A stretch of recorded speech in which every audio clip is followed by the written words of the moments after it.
The Office of the Auditor General of the Federation has disclosed that about 178,459 different types of arms and ammunition got missing from the Nigerian police armory in 2019, without any trace or formal report on their whereabouts. Of the figure, 88,078 were AK-47 rifles and 3,907 assorted rifles and pistols from different formations nationwide. These could not be accounted for as of January 2020. Details of the missing arms were contained in pages 383 to 391 of the Auditor General for the Federation's annual report on non-compliance, internal control weaknesses, issues in ministry, departments and agencies of the Federal Government of Nigeria for the year ended December 31st, 2019, which was submitted to the National Assembly. The report seen by this day of the weekend was dated September 15, 2021, signed by the Auditor General for the Federation Adolfo Sahagu, and addressed to the Clerk of the National Assembly. The report accused the Nigeria Police Headquarters of lacking comprehensive details of unserviceable weapons and lamenting that such could fall into unauthorized hands for illegal use. Wow.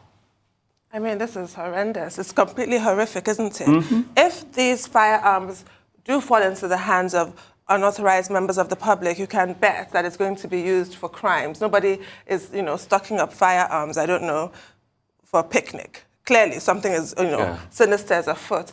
And this confirms what we've been told. You'll recall there was a time when a naval officer, I believe it was giving a presentation in the House of Representatives, and said that in Chad, she was talking about how our neighboring countries are poor and don't have armories. And you can have a Chadian soldier, when he's broke, he's kept his arms under his bed. He can have 20, 30, and he'll sell them on the black market for maybe $20. But what she said was denied by the Navy. But it's obviously stayed in my mind because it's actually quite scary. Here in Nigeria, we do have armories. And you still have this kind of report. You still have failures to duly fill registers, failures to duly pass on information. There must be some kind of a chain of command, and it's clearly not being followed. And then you now remember the jailbreaks that we've had across the country. It's never just a case of prisoners being released. It's always the armory also being sacked. Where are all those weapons? So maybe that's part of what the Auditor General has discovered at this point. But obviously, all I'm going to say is the same thing that we always say. Investigations should be conducted. The arms should be recovered. If they have to be destroyed, destroyed. Because this is actually extremely worrying. Then on the back of all of that, you have last week's story with the governor of Katsina State saying everybody should arm themselves. Maybe this is some of what informs what he said. Outrageous as it is, this kind of story really does give one pause. It's scary. Well, first thing, let us commend the Office of the Auditor General of the Federation. That is an office that for some years was ineffective. But under the Buhari administration, we've seen some activity in the last 2 years particularly. We had a report before now of what happened in 2018. Now we have the report of what happened in 2019, 2020, because the report was updated up to January 2020. So it looks like the Auditor General's office is beginning to work, is beginning to function. And in the last report that office issued, there were revelations about how ministries, departments, and agencies of government could not account for vehicles. And those departments, ministries, and agencies of government were properly identified. What happened to that report? That report was submitted to the National Assembly and to government. So we assume that even those persons who made away with government cars and resources, they are still holding on to those vehicles. So this is the kind of embarrassment that we have. So it seems to me that it's good to have the Auditor General's office and to post to that office persons who are ready to do the work. That's the first leg of it. Now, this particular story that is before us is focusing on the police. The same police that everyone has been fighting for. When we had the NSAS protests in 2020, a major pillar of that request was that, look, the police should be better funded. Their police welfare should be addressed as a major national priority. We have since had the government say, oh, we have built some barracks in in Rivers State as a demonstration of good faith and all of that. One of the reasons President Muhammadu Buhari raised about the 2022 appropriation bill is that, look, money meant for salaries and emoluments of policemen were reduced, and that these are just, service line provisions that should not have been tampered with. In other words, you see from the president's side some commitment to police reform and to make sure that policemen, get their entitlements under the basic provisions. And now we wake up this morning to be told by the Auditor General that, one, within the same Nigerian police that some people are fighting for, that they are saying should be upgraded, should be reformed, that there's nothing like strong internal control system, that financial regulations are not respected. And three, what the Auditor General's office is saying in this latest report is also that the police, as an institution created by law, is an institution of organized corruption. In fact, corruption may be a very mild word, an institution of organized crime.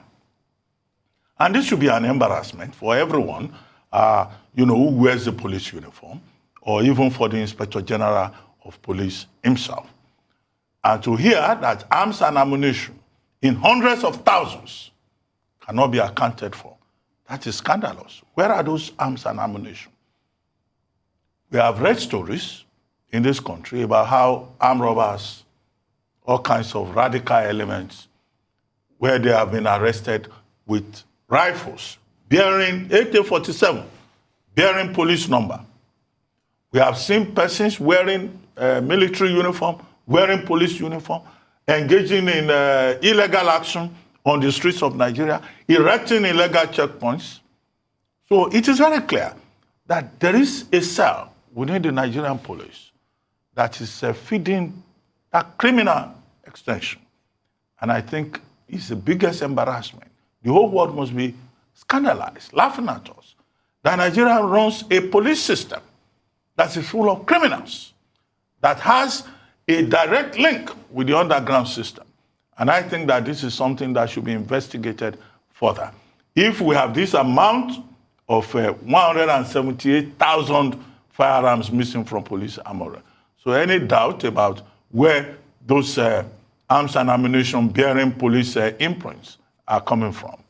Now, what we hear is that if you're a policeman or you're a soldier and they give you a rifle and they give you a certain amount of bullets, you must account for the rifle. You must account for the ammunition. So how do we have a system where nobody accounts for anything? And rifles can disappear. Bullets can disappear. Some of those bullets, unfortunately, are probably bullets that have been used for extrajudicial killing, which is a major, problem with the Nigerian police. And then the issue about corruption. Contracts that have been awarded by the leadership of the Nigerian police that have not been accounted for.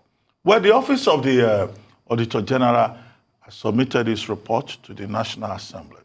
Will anything come out of it? What is the headquarters of the Nigerian police saying about this damning revelation? And I'm sure you can safely assume that this is just one aspect of that report. If we take a further look at the report, a comprehensive look at the report by the Auditor General's office, we'll probably find a lot more that is sordid. And that is why I think that President Muhammadu Buhari himself should take a personal interest in this report, in line with the C agenda of the administration. The C agenda, SEA, the last part of it is the anti-corruption campaign. The president wants to help the Nigerian police. Now he's being told by his own Auditor General that this is a rotten institution, a criminal enterprise, and that I think, is something that should be a source of concern for the president, as a man who has the full authority over how the Nigerian police is organized. So, in other words, I'm saying that this should not be swept under the carpet, as was the case previously, with so many people enjoying cars bought with taxpayers' money, and nothing came out of it. So, great point, Dr. Pati Antundu. I'll narrow it down to the achievements of this particular Auditor General, this particular one. Mr. Hamegu or something, I don't get his name correctly.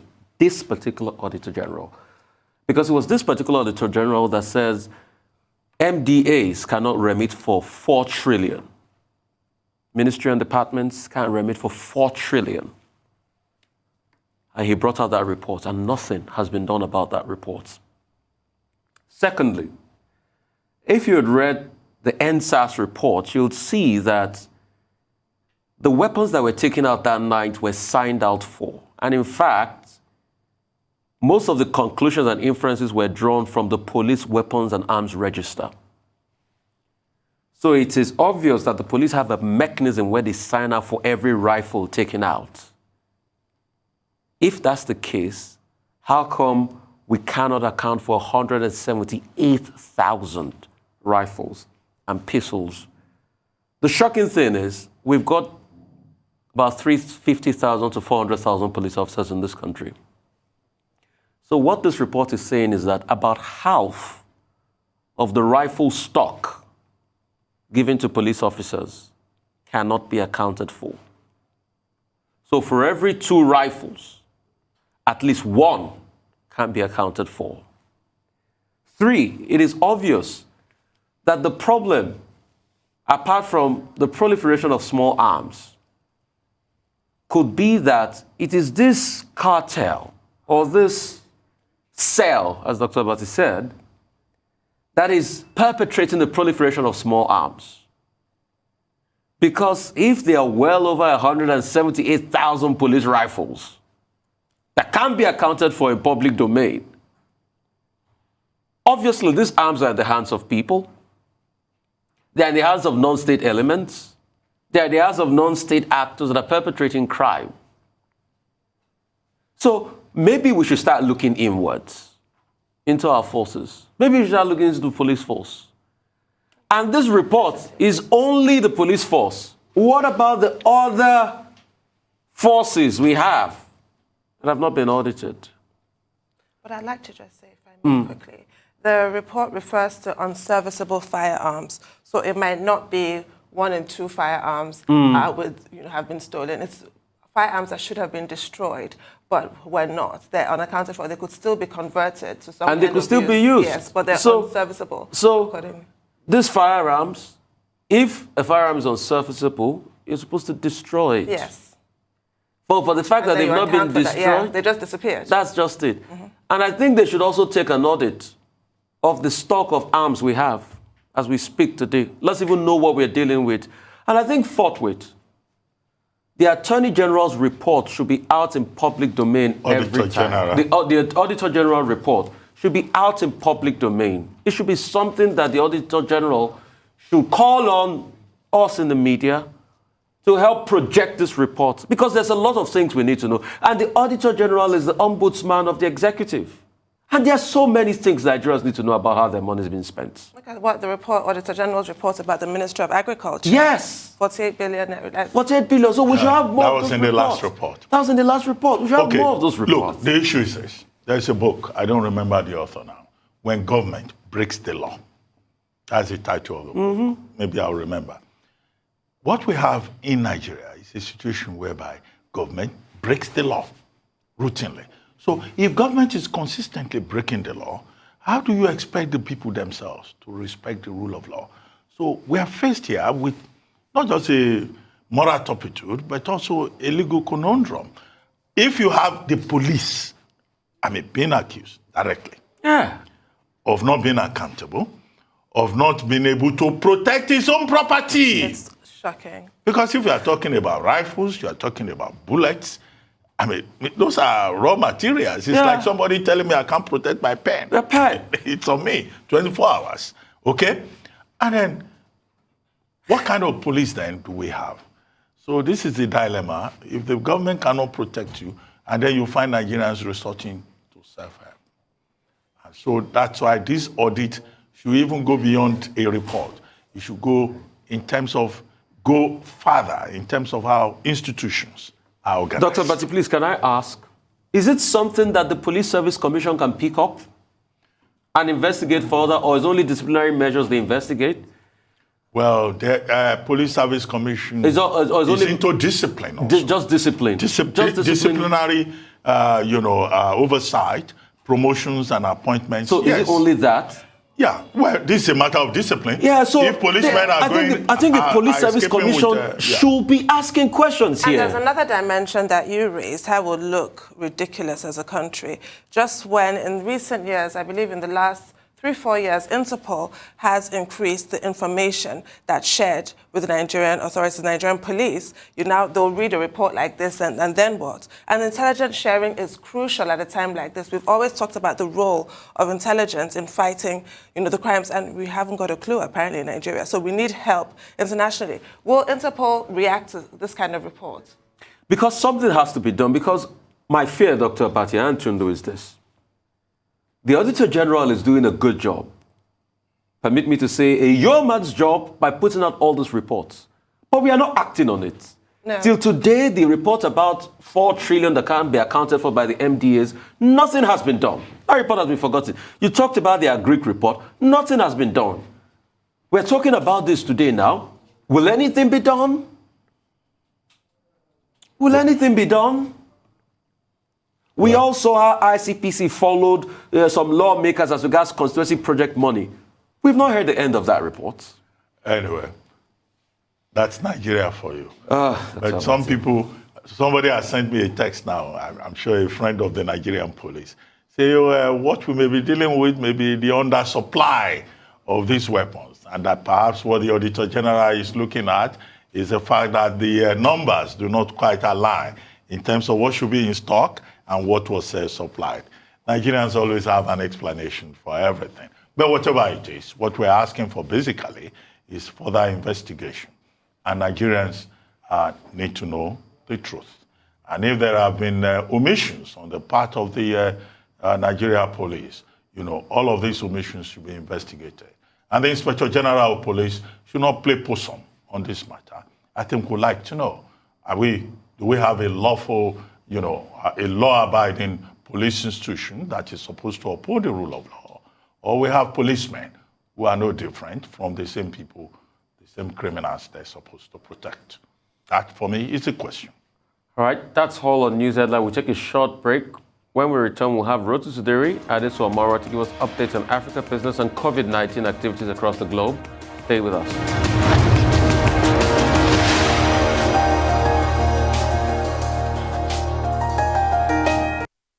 Welcome back to the morning show here on Arise News. Our dependable Rotu Sudiri is here to give us African business update.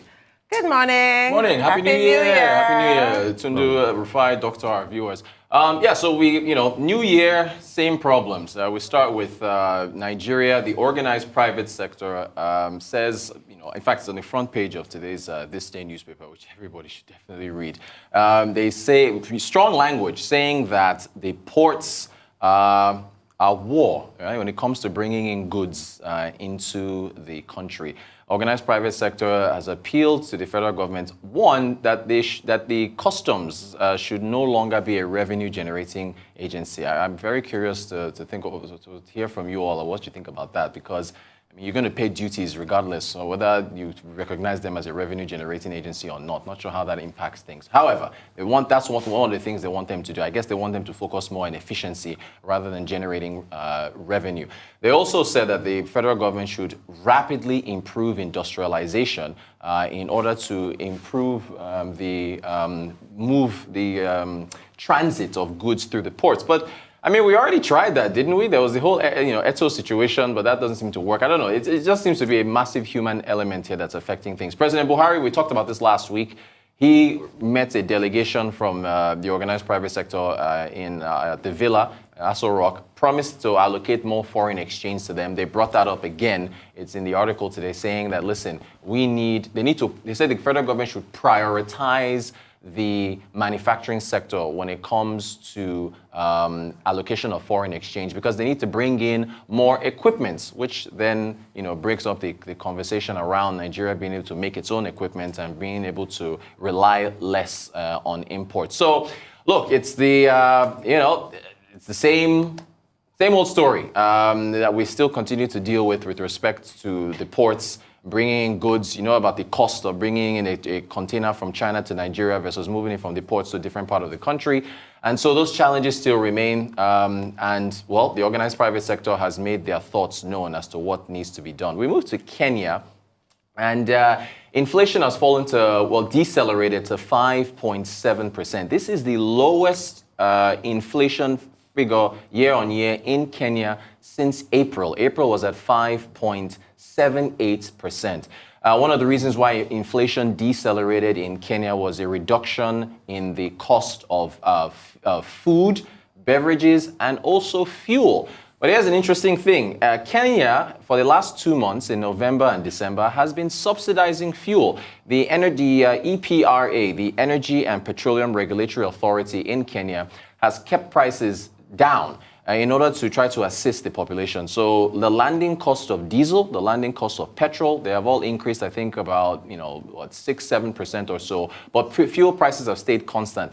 This is a lesson in a strategic use of subsidies. Economists are saying that this is not going to be maintained. For January, February, if oil prices continue to rise, Kenya is going to be forced to have to let go of those subsidies. But again, they only introduced them in the last 2 months of the year to try to cushion prices for at the average Kenyan because oil prices have been rising. So again, Kenya has maintained single-digit inflation through the year. On Friday, we went through the investment returns in Kenya as to how bonds have done so well, stocks have done so well, Safaricom, all these other companies, simply because your real rate of return is healthy and positive. So, again, but, still, just to put it out there, Kenya is subsidizing fuel, but they're doing it in a strategic manner. We go to Egypt and the Suez Canal, which made a lot of headlines this year with that massive vessel that blocked it. Things have turned around. Of course, it's a artificial corridor through a shallow water corridor through Egypt that connects the Mediterranean to the Red Sea. There is, of course, the revenues have coming at $6.3 billion for 2021 for Egypt, as opposed to $5.6 billion in 2020, so 12.8% increase. Annual net tonnage, the amount of tons of goods that have come in, that was up by 10%. The number of ships that came through was up by 10%. So it seems like things have turned around for the Suez Canal in 2021 and for the nation of Egypt. Finally, since a public holiday, I had to mention this series that I just stumbled upon called Arcane and the economic lessons that it has. One of Nigeria's main targets for this year that's been talked about is human capital development. Arcane is a fictional series that deals with income inequality. It has two worlds, two societies, a formal and an informal economy. The formal economy is doing very well because of technology that has managed to increase their imports and increase wealth. But as much as they've increased their technology and increased wealth for the formal economy, the informal economy is ignored. As a result of that, you've got youth unemployment rising, you've got insecurity, and it has not brought the nation peace. So I encourage folks to take a look at it. It's a very, very, very instructive series on human capital development and economics. I thought it was very good. So you should check that out. Yeah. I mean, pretty much Wall Street and Main Street. Exactly. And that's what happens. And, the depiction is so good. And the question is, where are you going to have that convergence, between Wall Street and Main Street? But real quickly, I think some lessons we can learn out of Kenya is how to keep our inflation rate under check. Yeah. Because inflation will drag other things with it. Cost of commodities will increase. Other parts of the economy will be affected.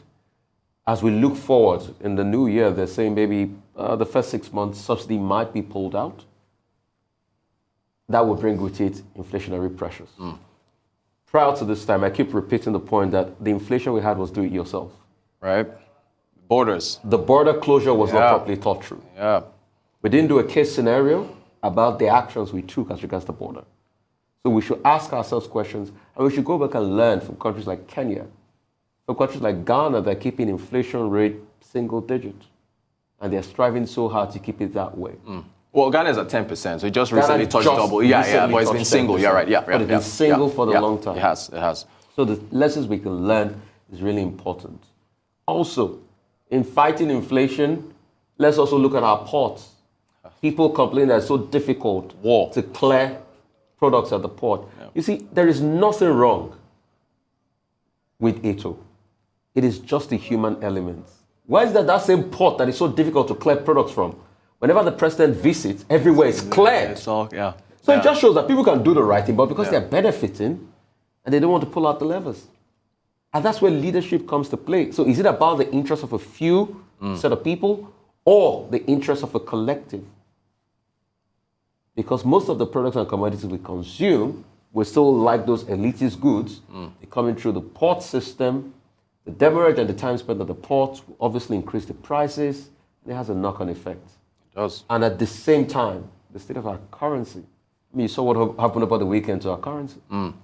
Well, yeah, that's another issue. And if you're not convinced of the importance of the blue economy, then you can look at your Suez Canal story to just show, even in spite of what happened with the Evergreen earlier this year, it's such an important corridor. And it's severely underutilized in Nigeria, as we always turn to oil and gas and what have you. I don't think those bottlenecks would have been allowed to continue if they existed in some way or another in the oil and gas industry. The way we seem to think that the maritime industry is just really an appendage. It's not. Right. Exactly. Okay, a number of issues, but let's focus a bit more on the Nigerian side of it, which is the organized private sector saying that it is war to be able to clear goods from Nigerian ports. And I think that's a problem. Port reform has been a major issue in Nigeria for more than 2 decades. Every government comes around, they say, oh, we want to deal with ports reform. Even the government in which I served, we had a task force whose responsibility was to ensure a 24-hour turnaround system at the ports in Nigeria. But also, that didn't work. Also, under this administration, there's been heavy focus on the ports. The call-up system that you have mentioned, A2 and all that, introduced under Adiza Usman, it has also not worked. Part of the problem is the crisis with Nigeria. Every good idea in Nigeria, as you are bringing the idea like this, there are some forces who benefit from the old regime and who will resist change. It's called, in management, the guardian syndrome. If you benefit from something, you guard it with everything and you make sure that it does not work. But the irony of it is that the Nigerian government, understands this. They know who the culprits are.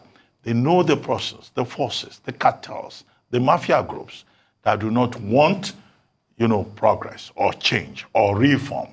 Why is it that every government has not been able to do something about that, anti-Nigeria, anti-progress group? Because the Nigerian ports, you'll be surprised, that's a source of livelihood for some rent collectors, of course, in this country.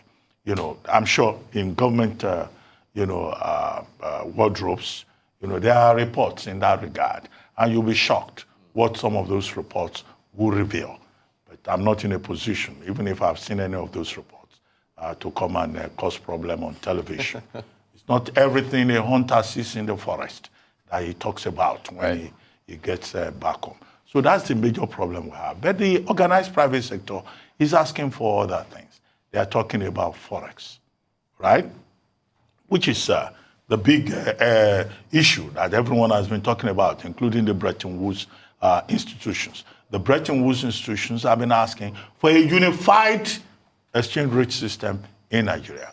But, the Central Bank of Nigeria continues to play around that, I guess, because certain interests also need to be taken care of. I don't have proof in that regard. Doctor, there's been a convergence, though. It needs to be faster, yes, but there's been a convergence. But they're asking for a complete unification. Right. If organized private sector is talking in that correct. Then the role of customs. Yeah. Now, they're saying that customs should not be in charge of revenue collection. Also, what should be the role of customs? Inspection, perhaps, because the original name of customs is customs and excise duties. So there's revenue. It's, by its very definition under the law, a revenue collection group. However, if the issue is revenue, it will interest you to know that there are many agencies of government who also collect revenue, but they don't remit that revenue to government. And the ports, if you go and look at the MPA, how much revenue does the MPA itself remit to the coffers of the federal government. All these MDAs that have alternative accounts that are unknown to government, there should be a proper audit in that direction. And if you are going to say customs should no longer collect revenue, what are you going to replace it with? Right. Are you going to create another bureaucracy? Or is the Ministry of Finance, going to take over that function? So this raises many questions. The organized private sector is also saying electricity is a major issue. And they have a point in that regard. If they have to pay so much to be able to generate electricity, then it increases cost. And that is passed on to us. And then there is the international trade dimension. What kind of policy do you adopt with regard to taxes, with tariffs and duties? But we don't have enough time to go into political economy and the principles of international trade. So they've raised serious issues that government should look at. But the main issue that they are raising is about the ease of doing business for the manufacturing sector in Nigeria. And they are saying that if things are made easier for them, they will be able to create jobs, they will be able to make progress, and then the country will also be in a better position. So the points that they have raised, I think, are valid, but it's for government to look at those issues. There's nothing they've said that is original. Right. All of these things are already in the textbooks, and they are also there in reports that have been done over the years about ease of doing business in Nigeria and post reforms. But who is going to take this and make it a priority of government? That is the question. It is very much so. Anyway, thank you very much, Thank you. We have breaking news, I'm told. The former presidential candidate of the defunct National Republican Convention, NRC, in the June 12, 1993 election, Bashir Othman Tofa, is dead. A source close to the family confirmed that the elder statesman died in the early hours of Monday after a protracted illness. Tofa contested alongside his opponent, Social Democratic Party SDP presidential candidate, late Chief Moshood Kashimawo Abiola, in the election, which was annulled by the former Nigerian military head of state, General Ibrahim Babangida.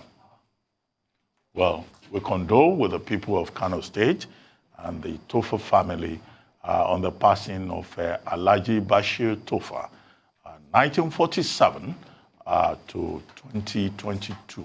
He was born June 20, 1947, and he died January 3, 2022. Well, Rufai, your comments. All right, what a time, what another time in our history. Bashir Tofa will be remembered for the 1993 elections, the role he played with the NRC, after the return to democracy, after the back and forth of the military, finally saying, okay, we can have elections, two parties, SDP and NRC. And that election is conducted on the 12th of June, which obviously we know who won that election, Chief M.K. Abiola. That election was adjudged to be the freest and the fairest in this country. That election was to return Nigeria to a path of democracy, but we know what happened after the election. It was scuttled. Power was not transmitted to M.K. Abiola. He was imprisoned afterwards, and Nigeria snowballed into a decline that went back to the Nadeko years in 95, fight for democracy, advocacy, and the likes. In fact, that period was a very trying time for Nigeria. A couple of days from now, we'll be going to the Nations Cup, but we forget that that period, the Nigerian Super Eagles couldn't even defend the Nations Cup they won in 94, in 1996 in South Africa, because Nelson Mandela placed strong embargoes, on the team not coming. Militarism reigned supreme in Nigeria, but a lot of people fought for democracy that period, and they lost their life for democracy. And as we look back at that time in our national life, I think there are some key questions we should ask. The democracy a lot of people fought and died for, is it evident in the lives of people today? Because the argument then was that it was going to change the fortunes of people. And have the politicians done a lot better to ensure that the concerns of people are addressed? May God grant him Al-Jannah Firdaus. He's lived his life, he's made his mark in history. He's run his own time on earth. The family will release further burial arrangements. His legacies will live on, but we'll always know him as that man in 1993 that made his own path that run against Bashir MKO Abiola. May he continue to rest in peace, and may his services to the nation never be forgotten.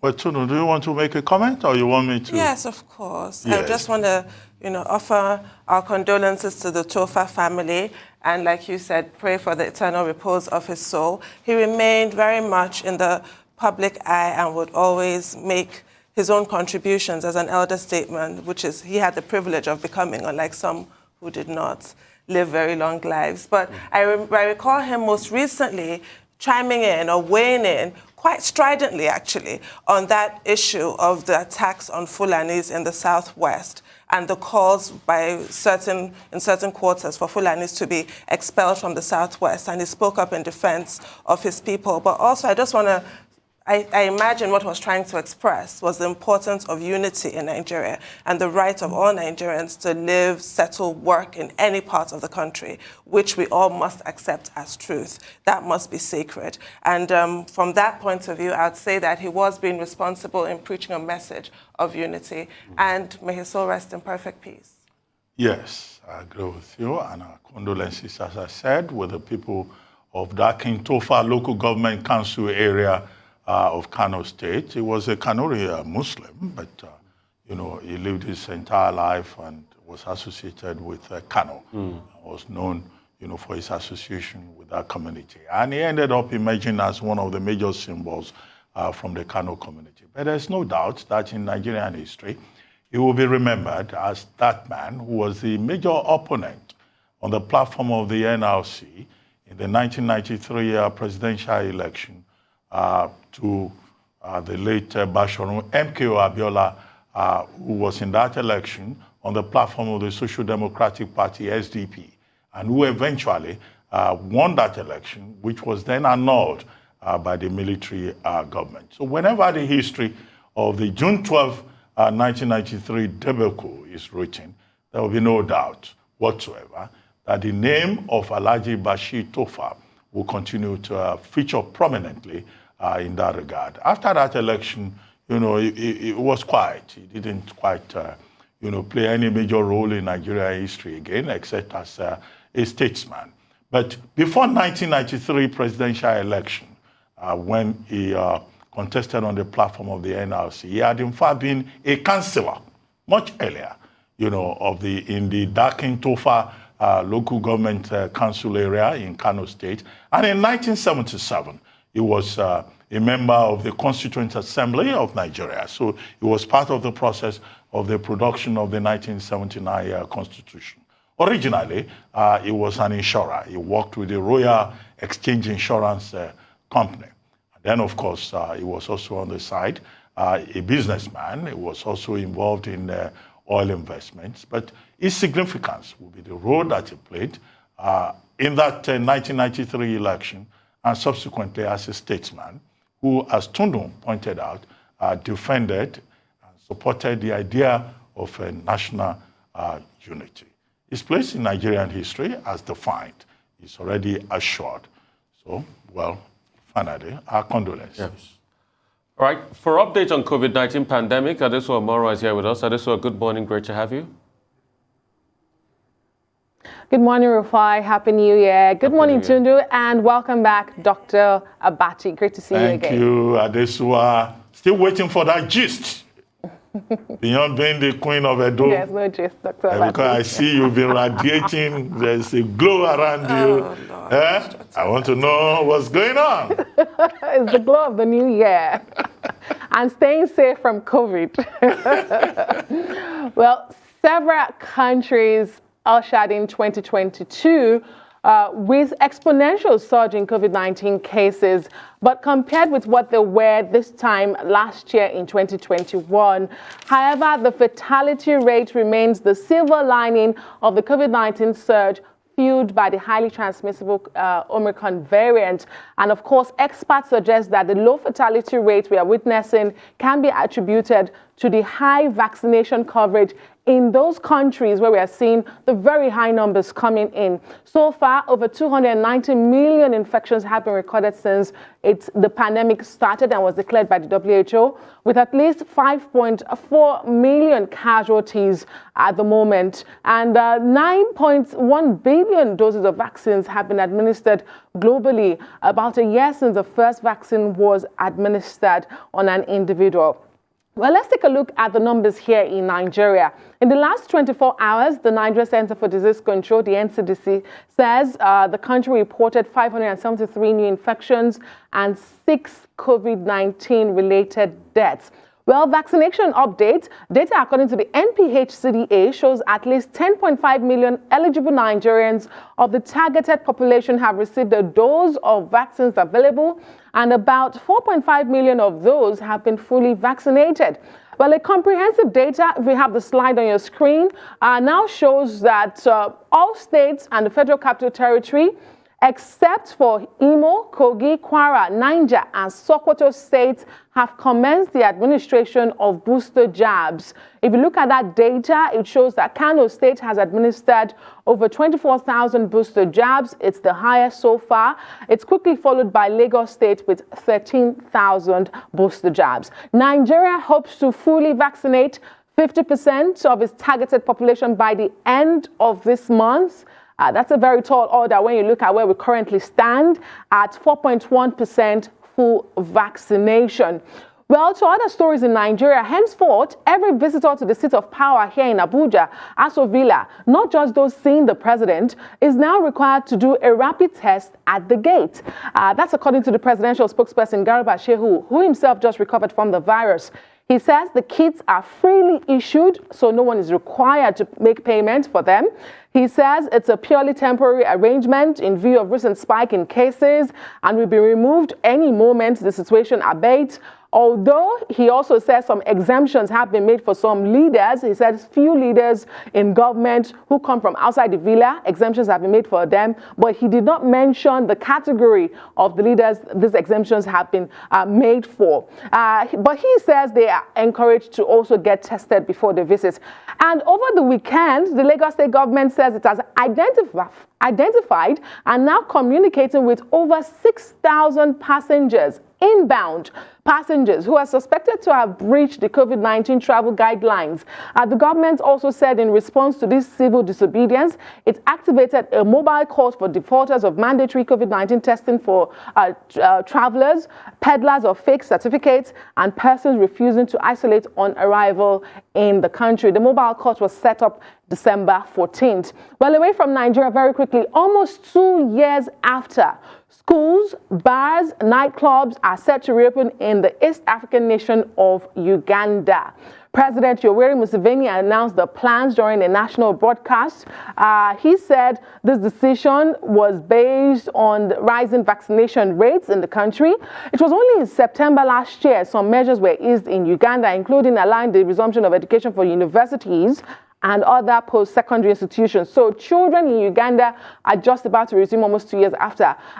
There's a very difficult question. How many of them will return? Are the teachers willing to return to classrooms? We keep our fingers crossed, but again, the impact of COVID-19, not just health-wise. Let's go to Israel, where it will be administering the 4th vaccine to all Israelis aged 60 and above, as well as medical workers. This is expanding the eligibility for those who are to take the 4th dose of the vaccine. Rufai and Tundu recall that last week and last year, we talked about Israel becoming the first country to administer 4th jab or second booster. However, now this eligibility has now been expanded, and the Prime Minister announced this yesterday, Naftali Bennett. And very quickly, finally this morning, let me tell you guys that Twitter has permanently suspended the account of U.S. Congresswoman Marjorie Taylor Greene after the Republican repeatedly violated its policy on COVID-19 information. It comes as the chief medical advisor to President Joe Biden, Anthony Fauci, describes the surge of the Omicron variant in the U.S. as unprecedented. The U.S. also has recorded roughly half the total number of daily global flight cancellation due to the highly transmissible variant and bad weather. Right. I think they did the right thing, Twitter, I have to say, by permanently disabling her account. These are the lies that are getting people killed in America, these anti-vax conspiracy theories. But she does still have up and running her official congressional Twitter accounts. That hasn't been suspended. I do hope that, her usual stance on these issues, because this is the 5th and the final suspension, she uses it actually and goes on a huge victory lap. She wears it as a badge of honor that she's been suspended from Twitter and accuses Twitter of trying to silence her. So the problem with people like this and the problem with people that believe every word from QAnon or Q moron, as some people like to call them, is that they can never be persuaded that these are lies. It's really unfortunate. You'll see that even President Trump, a little belatedly, has now tried to preach the gospel of vaccination. But even he was booed at a rally for doing so because he himself fanned those flames, didn't he? And got his own vaccine behind closed doors. So really unfortunate that that has happened. Adessa, what are your thoughts now, this time of the year when children return to school, in spite of the fact that COVID cases are rising in most countries? They're trying to weigh up the harm done by continuing to keep students at home. You just talked about Uganda and wondered how many children would actually come back. So the devastation of COVID really does go beyond, death and illness. It takes all kinds of shapes and forms. But in the UK, there's been an argument now over the requirement of children wear masks. In France, some people are kicking against that requirement. Children as young as 6 years old have to wear masks. What are your thoughts on children going back to school at a time when cases are rising?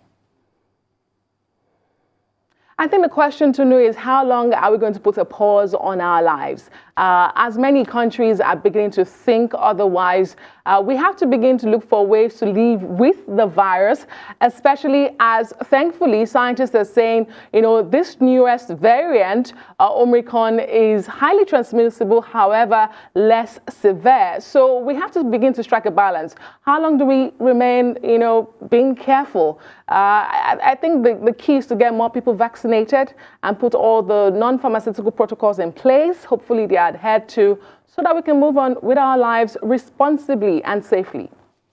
Well, very quickly, where do I start from? Let's start with Lagos State. I think we've said consistently on this program that it is good that the Lagos State government is always giving us an update. Even the federal government, the Presidential Steering Committee, the MPACDA, the NCDC, I think that's one area of achievement in Nigeria's management of the COVID-19 situation, which must be sustained. However, there are certain issues raised in the presentation by Professor Abayomi, the Commissioner for Health in Lagos. He said they've looked at 3 things responsible for,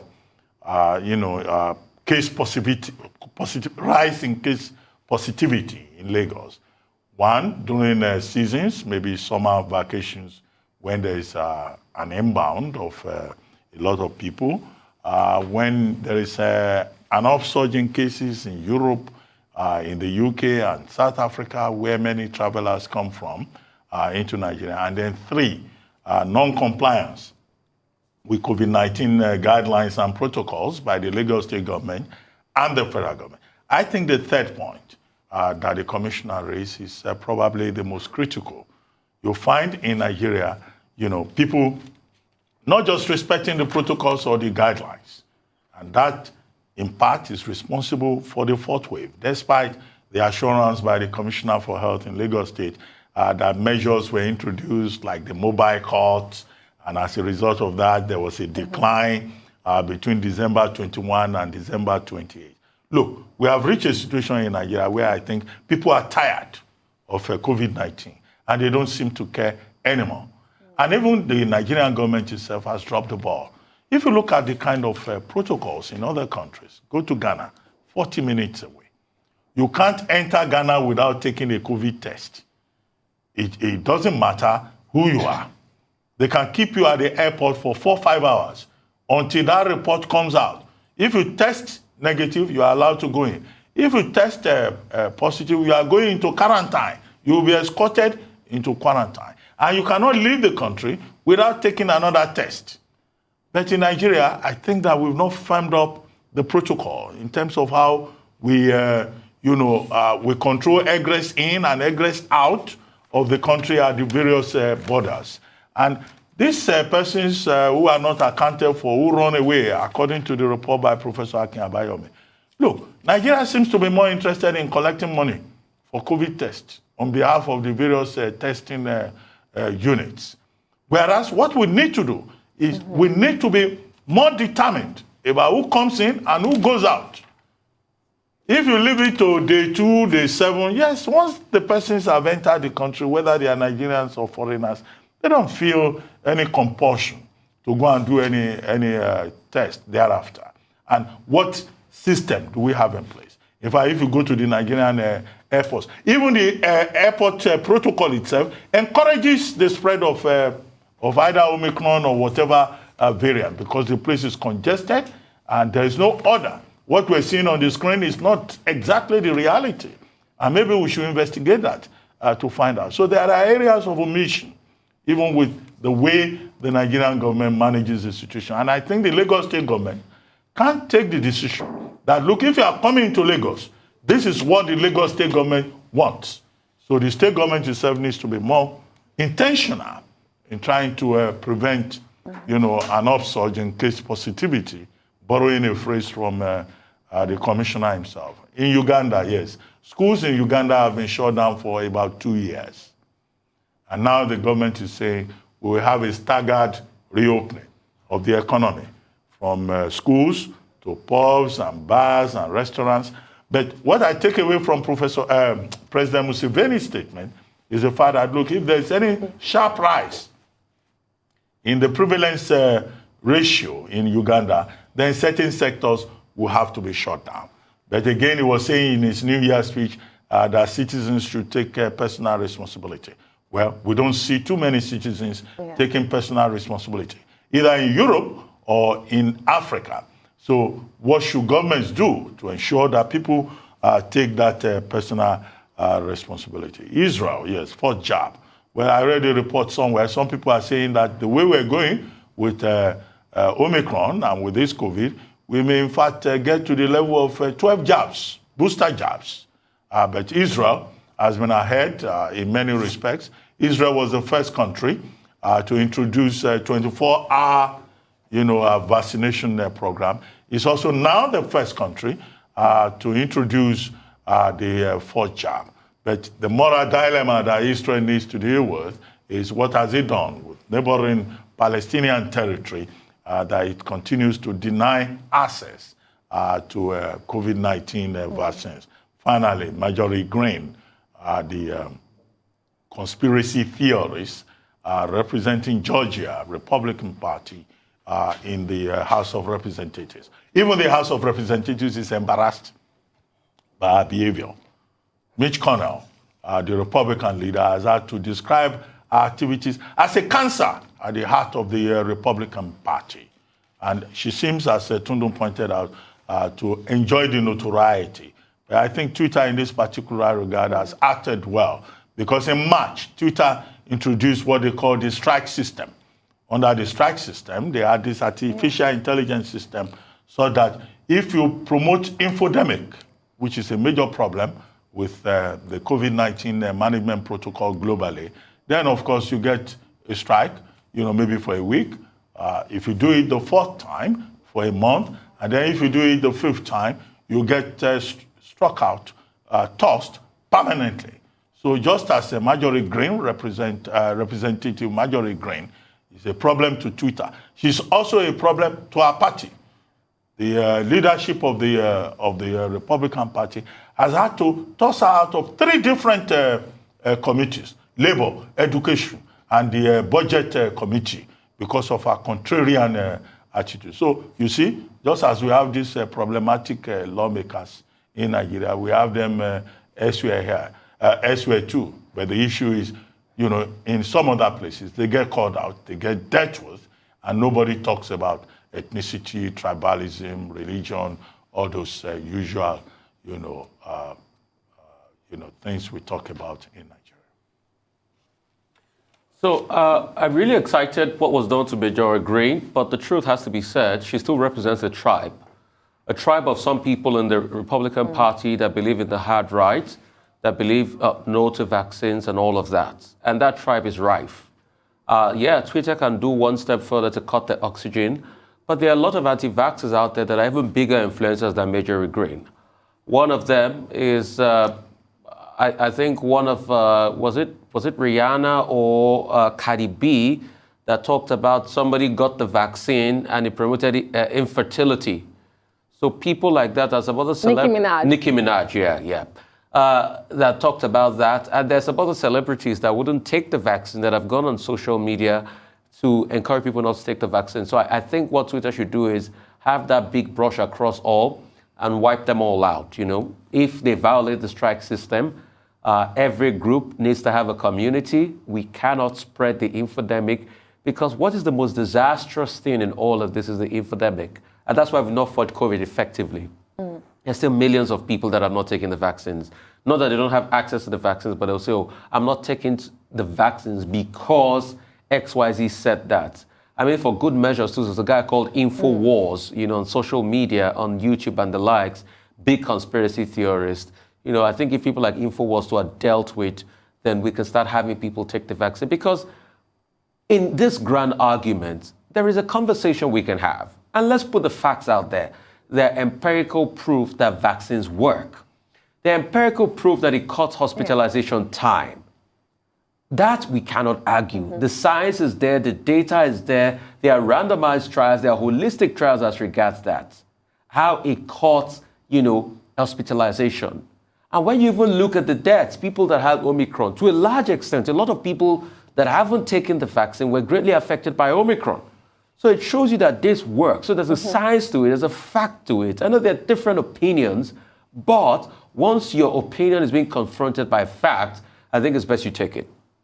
On the African continent, there's a lot we can do. We need more education. The human factor too should be dealt with. Our airports, people that solicit fake tests, that get our country embarrassed in other parts of the world, they should be dealt with. We have to fight this holistically. We have to put a 3 or 4 step verification system in place, apart from just submitting the results. Where is the result uploaded? At least there should be a barcoding system for every result generated from every lab. And that barcode can only come out of the lab. So even if somebody says, oh, I got this XYZ report from your lab, there should be a barcoding system that I can text a number to generate it. We used to have problems with fake drugs in this country until a company called Spiroxil put in a verification system that once you scratch a particular number, send it to the drug makers, they verify if the drug is fake or not. So we should have that same system for COVID-19 results, that you can text the lab and through an SMS portal, it will say this is confirmed. So that's the way to be able to beat this, because people will still manufacture those results. They'll still get those results. They'll still write those results and everything. But if you have a back-end system that for every result released, there's a verification portal, and we can do a lot of work by cutting it. We can't tell people to sit down at home because a lot of people are fed up of COVID, but can we reinstitute the mask mandate? Over the weekend, around the beach in Oniru, there were lots and lots of people, thousands of people. There was a lot of traffic around there. Nobody was wearing face mask. If for anything, let's bring back the mask mandate. Because the science proves it, that if you wear a face mask, you cannot spread COVID. At least it cuts your spread level by 50%. So if the science proves it, let's put a mask mandate. People still want to have fun, they want to go, they want to party.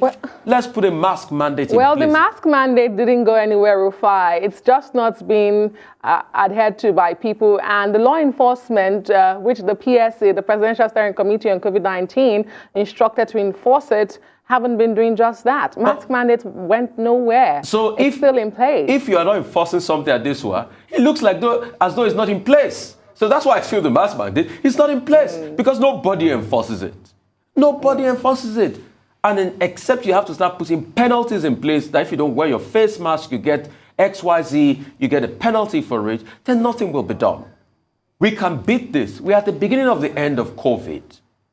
The science proves it, that once a virus starts to mutate and it becomes less virulent, you're at the tail end of the virus dying out. It's been proven empirically. Every flu that happens, the 1918 flu, was because the virus had mutated itself. So we are at the end, but let's just all push till we get to the end properly. And that's just all I beg. So let's just all do it. Nobody wants to be here. Nobody wants to be in a condition where they can't go out. But COVID has happened and we have to deal with it. Please, if for anything, for the loved ones we have lost this period, please. Well, the point is that, look, government's appealing to the people. Because the Commissioner for Health in Lagos, he ended his address with an advice to people, something that sounded like an appeal. Even President Yoweri Museveni was talking about personal responsibility. It's very clear that, look, appealing to people, as I pointed out earlier, either in Europe or in Africa, may not solve the problem. So that's where enforcement comes in. But I think that the bigger area of omission in Nigeria is in terms of even government protocols. What is the quality of control, surveillance, that we have at our various borders? It's not enough to just say inbound travelers, if you don't observe this, we will do this. Do we have the control system in place? At the beginning of this crisis in 2020, in the Federal Capital Territory and also here in Lagos, we had task forces that went around, that checked supermarkets, that checked bars and restaurants.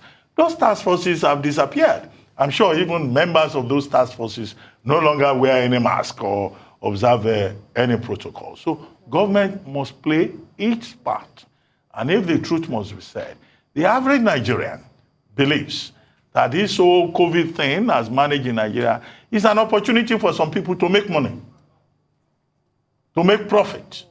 So when you tell the average Nigerian, okay, wear your mask, you say, some people have collected contracts to bring in a mask. He thinks you want to make money at his expense. That message about the threat to public health and to the health of the individual, we haven't been able to establish that connection properly. That, for me, is where the challenge is in Nigeria, plus the fact that government itself, in terms of the protocols, is not paying enough attention to details. And there are probably lessons that we can learn from other jurisdictions. And I just want to add that there's a barcode for every COVID test that can be checked on your mobile phone. Right? Yeah. Thank you so much. Time for a short break now. Yes.